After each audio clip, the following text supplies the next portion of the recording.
Well, Prynhawn da pawb and croeso ac ginio ar y hyd. Hello everyone and welcome to this afternoon's cook along.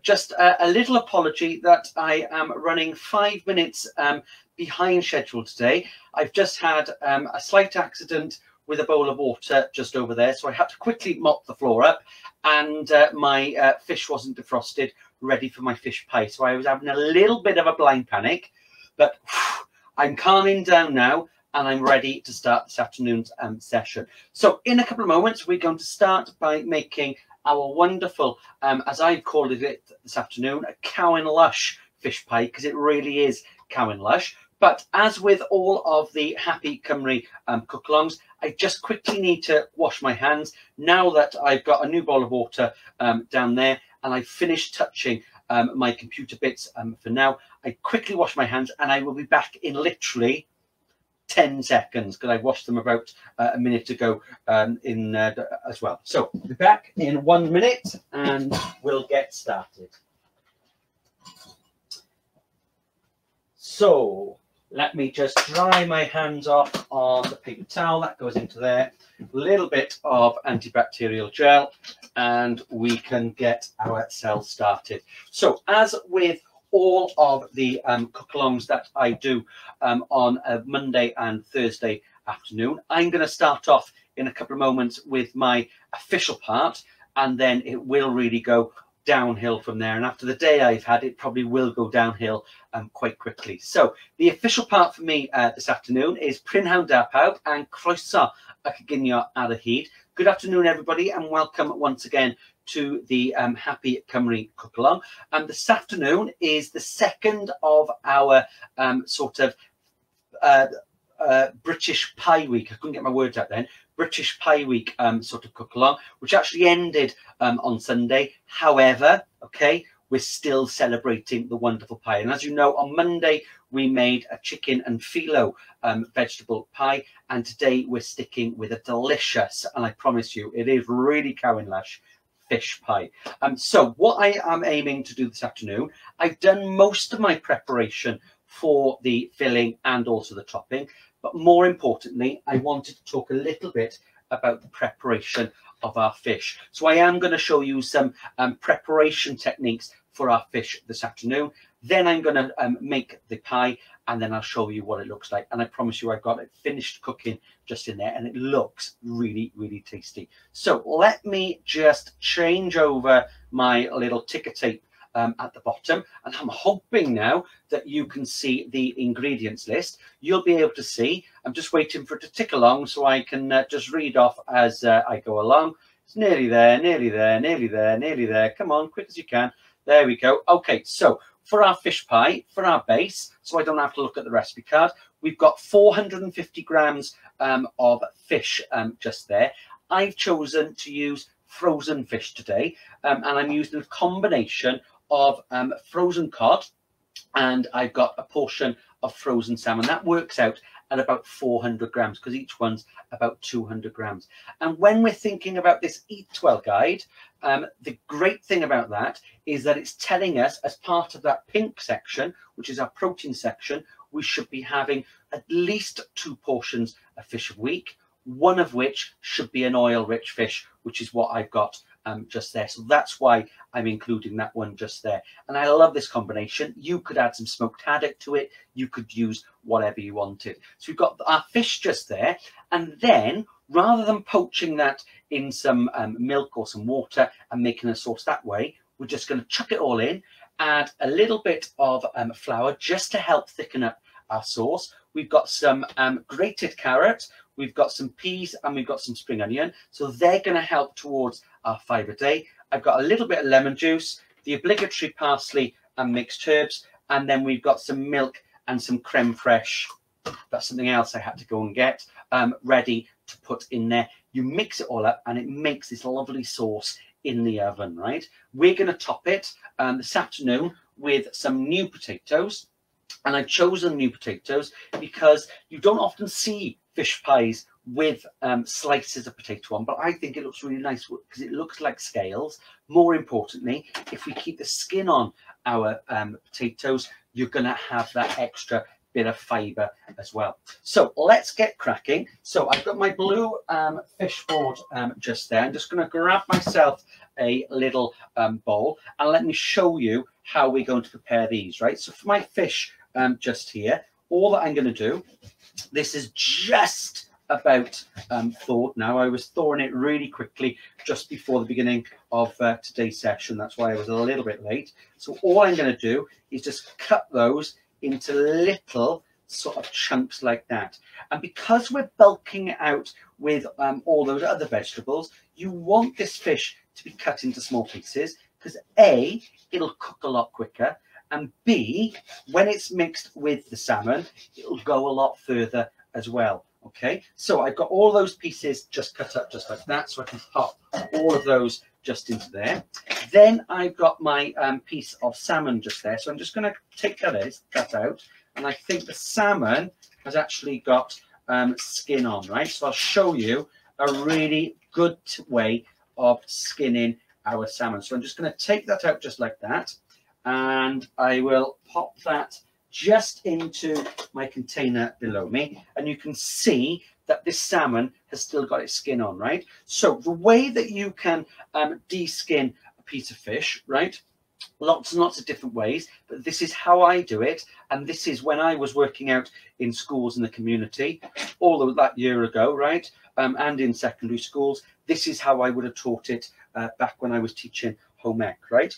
So what you want to do is, if it's a piece of salmon like that, what we're going to do is just cut a line about 2 centimeters in, not through the skin, just until you can feel that skin, right?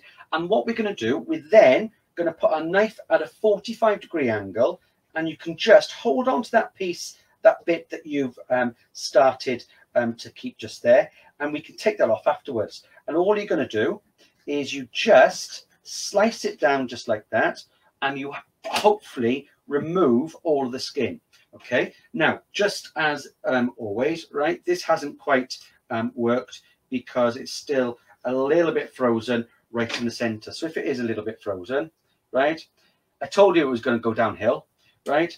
So if it is still a bit frozen, you can peel it off like that. But if it wasn't frozen, then you would do it at a 45-degree angle and just take it off just as so. So we'll move on from there because that didn't quite work. And I got those bits just there, just as so, right? So I've removed the skin, thank goodness. That was my most stressful part of this afternoon session. And all that I'm going to do is I'm just going to cut those into those little pieces and then cut them into little chunks just like that. And by the time this goes in the oven, it will definitely all be defrosted. So all of that just goes into there just as so, and I can pop that straight under there. And bear with me a second, I'm just going to wash my hands. So just washing my hands, get rid of all of that fish. And if you're one of these people that doesn't like the smell of fish on your hands, right, once you have prepared the fish, right, all that you need to do to get rid of any smell, like fish, like, I don't know, chili, like garlic, like ginger, that might be on your fingers, all you need to do, a little bit of soap, or I'm going to use antibacterial gel just to show you today, rub it in your hands, lather it up, then rub your hands on a piece of stainless steel, like your draining board at home, like my table just here, like the side of a pan, right? And you'll get rid of the smell. Okay, so that's just another little handy hint. Now then, now that I've prepared my pescod, my fish just there, we're going to first of all add and coat it with my flour, right? And that will help to dry it out a little bit. But more importantly, when we start to make our sauce, it'll help us to make our sauce like that. It doesn't look very pleasant, but that means we're putting it in now because once we add our liquid, we don't want any lumps. Then what I've got is I have got 2 spring onions that I prepared this afternoon. These are quite big ones. You could use a leek, but I'm using spring onion today, so I'm going to pop that in just like that. I've got my frozen peas that I'm going to add. There's about 70 grams or 2 tablespoons, 3 dessert spoons of those, and that's really going to help towards my 5 a day, right? I've then got some carrot, which I'm just going to grate down just like that. And as I always do when I'm grating, is grate down the teeth and move away, grate down the teeth and move away. And looks like I'm nearly coming to the end of that, just as so. And that's going to be chef's treat, right? My treat for afterwards, for getting through today's session without going downhill too far. So that all of my grated carrot goes in, just as so. You could add some more grated carrot. I got loads of grated carrot on the table just there. So let's pop that just over there. And then we've got 100 grams of reduced fat mature cheddar cheese. I'm going to put 50 grams in it and then 50 grams on top, right? And this is obviously going to add loads and loads of flavour. So it means that we don't have to add any extra salt to it, this dish necessarily, right? So talking about salt, I am going to add a little bit of salt, but I'm going to add it in the form of half or a third of a stock cube. So I'm just going to break that up just like that, right? That's literally all that you need. So I'm going to put the rest of my cheese just in there. Then we've got the obligatory parsley, right? You know how much I like parsley, so I'm going to add quite a lot of that, about 2 teaspoons. Then we've got some mixed herbs. There's no mixed herbs in there, so let me grab my mixed herbs just like that. You want about a teaspoon of our mixed herbs. I've got some lemon juice. You could use lemon zest, but lemon juice will give you more or less the same flavour. And then the final things that we want is I've got 100 millilitres or 1/5 of a pint, right? More or less, just like that, just under 1/4 of a pint. And I also need approximately 100 millilitres of reduced fat creme fraiche, right? And this creme fraiche is really, really good.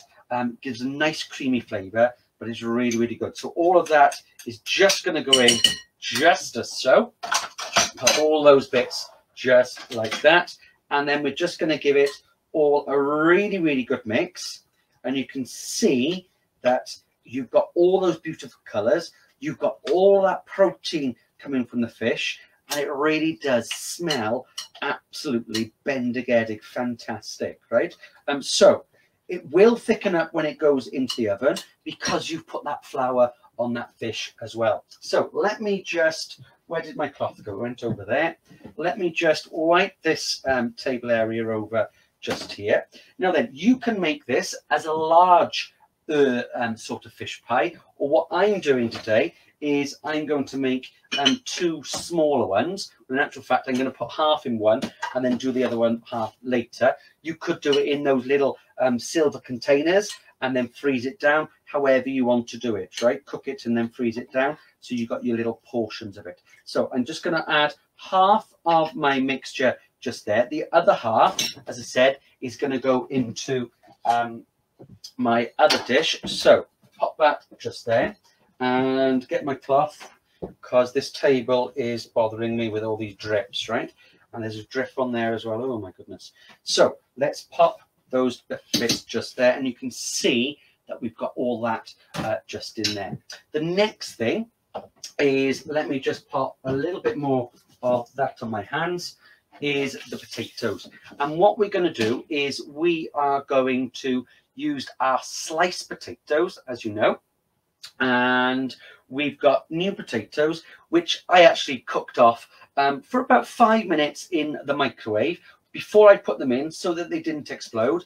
I did actually just put with a fork or a knife if no one was watching, okay, because it's not the best way of doing it, but put a knife or just prick the edges just so that they don't sort of explode in the microwave. So just slice those down just like that, leave them to cool. I was doing one earlier with boiling hot potatoes straight from the microwave, and I was hurting my fingers.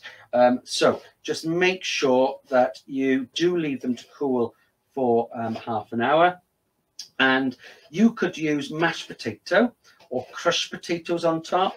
I like doing sliced potatoes because it looks like the scales of a fish as well. So just carry on doing these last 2 just like that. You'll have a bit more time than me, and actually the skin, when it goes under the grill or in the oven, goes lovely and crispy as well. So all that is cut up, and literally all that we're going to do is I'm going to layer these on top just as so. Layer it all on top, and as I said, it can look like fish scales. You could do it from starting. I've seen people do it from starting and doing a little circular shape. You can do whatever or however you want to do it, right? Whichever way you do it, you'll probably look better than mine does at this present moment in time, because I'm sort of rushing. So we're going to pop those in just as so. Last couple just going on. So that bit goes just there. And I'm not going to waste that bit. I'm going to pop that bit just there, one just there, and then the final bits can go there, and then we've got that just there. And you can see that I've laid it up, but I'm hoping that you can see. If I do it there we go. You'll be able to see it rather than that. There is still liquid just there. It's still coming to the top, but I promise you it will be absolutely delicious. The final thing that we do is just a little bit of our cheese on top, just enough just to coat it. You don't want to go overboard, okay? And then the final thing that I'm going to put on anyway, you don't have to, but it really does look absolutely blattis iawn. A little bit of that goes on, parsley just goes on. And then when you're ready to eat this, this can be made in advance, but when you're ready to eat it, it goes in the oven for, let me just double check, mine's been in for half an hour. Let me say, yeah, it's 30 to 35 minutes. Just double checking what was on the my recipe card. So that goes into the oven at 190 degrees centigrade, or if you're on a fan oven, probably 185. If you're on a gas oven, it's gas mark 4 stroke 5 for 30 to 35 minutes. The base will become nice and thickened because you've added that little bit of flour. The fish will be perfectly cooked. Potatoes will be crispy, and I promise you it is absolutely blattis iawn, super tasty. So just while I'm going to pop that just there, because I'm going to cook that for my evening meal later today. So all that I need to do now is just wipe over my table area, but there is a little message from the Happy team. As you know, they are hoping, not a thank you, but it's that one. A little message from Happy Cymru. They would appreciate, and they have just posted the link on their Facebook, on the Facebook chat for today's film. If you do have time and you haven't done so already, they would be really grateful if you would complete their little questionnaire all about the variety of sessions that they're currently running on the Facebook page. As I mentioned before, I did it a few weeks ago, and it's so quick, it's unbelievable, right? And it's also really useful to them to find out what you are enjoying and what we can do more of, okay? So let me just remove that now, and I'm hoping that here is one that I prepared earlier. This has been baking off in the oven for approximately 30 to 35 minutes. It's boiling hot, but you can see that you've got that delicious fish pie. And if I move that bit just there, I'll just hold it up, boiling hot. But it smells absolutely fantastic. You can see it's lovely golden brown. The potato skins have gone crispy, right? The potatoes have all cooked down nicely. Cheese is melted, and it really does smell absolutely fantastic. So let me grab myself a little plate, and I need some sort of spoon. I had a spoon just here a little while ago, and somewhere I have got, not in there, oh, just here, somewhere I did have some broccoli. So I've got my broccoli. So let me just take out a spoonful out of here. Oh, this looks brilliant. So I'm just going to take out a little bit more, just like that. Pop that just there, and you can see, again, if I hold that up, I'm hoping that you are able to see the inside of the pie. It looks and smells fantastic. So we've got that one just going just there. I'm going to serve this today with a little bit of steamed broccoli that I just steamed in the microwave, and pop those bits on just like that. I'm going to grab my fork from down here. Let me grab that out, and you can see that we have got, that's not working, we'll pop it just there. You can see that we have got our Cowan Lush fantastic tasty fish pie served with a side of steamed broccoli, and it really does smell absolutely fantastic. Well, I hope that you have enjoyed today's session. Don't forget that the recipe cards for all of the cook along, the Happy Cymru cook along sessions, are available on their Facebook page as well as our website, the link for which is just over there, right, on the logo, just on the side. I will be back next week, where on Mondays, during Monday session, we are going to be making, we're going to be celebrating and getting ready for St. Patrick's Day on Wednesday, where we're going to be making a delicious little Irish soda bread, which will be absolutely fantastic. And then don't ask me about Thursday because I can't remember, but it's something equally as nice. So all that leaves for me to say is diolch yn fawr iawn pawb. Thank you very much for watching. I hope that you have been inspired to cook a delicious fish pie either this evening or over the weekend, and I will see you on Monday. Diolch yn fawr and coginio hapus.